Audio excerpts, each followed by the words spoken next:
সালে বিএনপি ক্ষমতায় আসার পর আপনাকে আসলে দেশ থেকে চলে যেতে হয়েছিল। এবার আপনি এরকম কোনো কিছু আশঙ্কা করছেন কিনা, যদি বাংলাদেশে আওয়ামী লীগ সরকার না থাকে তাহলে এবারও আপনাকে দেশ থেকে চলে যেতে হতে পারে? অবস্থাটা কিরকম সেটা দিয়ে যদি আমরা আসলে শুরু করি, গুম, খুন, বাংলাদেশের রাজনীতির বর্তমান হাল অবস্থা। জনাব Shamim Osman.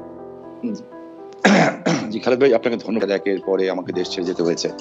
It is true যে আমাকে দেশ ছেড়ে যেতে হয়েছে, এবং আমি যে দেশ ছেড়ে গেছি সেটা জাতির পিতার কন্যা মাননীয় প্রধানমন্ত্রীর একবার না কয়েকবারের নির্দেশের পরিপ্রেক্ষিতে।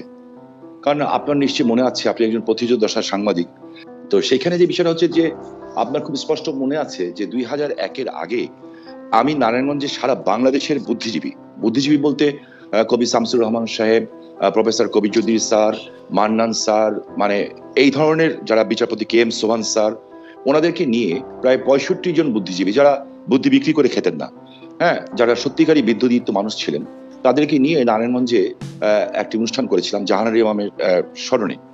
কিন্তু নারায়ণগঞ্জে আওয়ামী লীগের শুরু হয়েছে, এখান থেকে শুরু করো। আমরা কি চান বলে, যুদ্ধাপরাধীদের বিরুদ্ধে কথা বলো। তখন আমরা বলেছিলাম যারা 30 লক্ষ মানুষের জীবন নিয়েছে, 2 লক্ষ মানুষের সম্ভ্রম নিয়েছে, ওই গোলাম আজম গং, শুধুমাত্র ওই গোলাম আজম গং কথাটা উচ্চারণ করেছিলাম যে তাদের এই নারায়ণগঞ্জের পবিত্র মাটিতে প্রবেশ নিষিদ্ধ। পরে নিজামী সাহেবকে ইয়ে করা হয়, জামাত ইসলামের আমির তৈরি করা হয়, এবং তারপরে আমাকে দলের থেকে জানানো হয়, সরকার প্রধান থেকে প্রধানমন্ত্রী জানান যে আমার উপরে হামলা হবে। আমাকে ঢাকা থেকে বলা হয়, আমি সেটা শুনি নাই। আমি ভেবেছিলাম যে ওরা সামনের থেকে মারবে, তো মুক্তিযুদ্ধের সন্তান তো সামনের থেকে মারলে ফেস করতাম।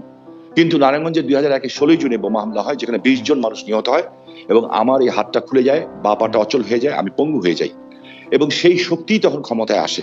এবং আপনি শুনে অবাক হবেন, আপনি একজন ম্যাজিস্ট্রেট ছিলেন, আপনি আইনের ছাত্র, আমিও আইনের ছাত্র। এই বোমা হামলা যেটা আমার উপরে ঘটিয়েছিল, এবং যখন জ্ঞান ফেরার পরে আমি একটা কথাই বলেছিলাম যে শেখ হাসিনাকে বাঁচান, তখন বিএনপি নেত্রী খালেদা জিয়া বলেছিলেন যে আমরা নাকি আমাদের বোমা হামলা নিজেরাই ঘটিয়েছি, কারণ জাতির পিতার কন্যা শেখ হাসিনার পরিবারের নিরাপত্তা আইন পাশ করার জন্য। এবং 16 জুনের এই বোমা হামলার ঘটনা যখন বিএনপি ক্ষমতায় আসে, তখন কিন্তু আমাদের উপরই চাপিয়ে দেওয়া হয়েছিল, শুধু আমার উপরে না, আমার বাড়ির বউ, ভাবি, মেয়ে, ছেলে, ভাই, সবার উপরে চাপানো হয়েছিল। এই শক্তি আমার মনে হয় যে আপনার প্রশ্ন উত্তর ক্লিয়ার।